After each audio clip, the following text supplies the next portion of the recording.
நலிந்த விளையாட்டு வீரர்களுக்கு மாதம் ரூ. 6,000 ஓய்வூதியம் வழங்கப்படுது. இதற்கான விண்ணப்பங்கள் வரவேற்கப்படுவதாக தமிழ்நாடு அரசு அறிவிச்சிருக்காங்க. தமிழ்நாடு விளையாட்டு ஆணையம் சார்பாக அரசால் அங்கீகரிக்கப்பட்ட விளையாட்டுப் போட்டிகள்ல குறிப்பிடத்தகுந்த வெற்றிகளை பெற்று தற்போது நலிந்த நிலையில் உள்ளவர்களுக்கு இந்த உதவித்தொகை வழங்கப்படுது.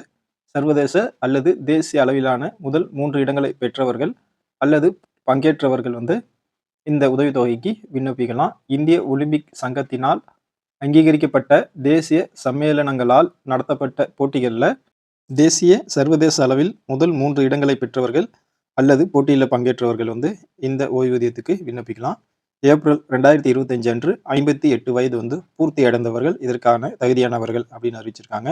வேறு திட்டத்தில் ஓய்வூதியம் பெறுபவர்கள் இந்த திட்டத்தில் விண்ணப்பிக்க முடியாது. விண்ணப்பங்களை sdat.tn.government.in இந்த வெப்சைட்டில் நீங்கள் டவுன்லோட் செஞ்சுக்கலாம். 31/7/2025க்குள்ள தங்களது மாவட்ட விளையாட்டு அலுவலகத்தில் விண்ணப்பத்தினை நீங்கள் பூர்த்தி செய்து சான்றுகளுடன் நீங்கள் விண்ணப்பிச்சுக்கலாம்.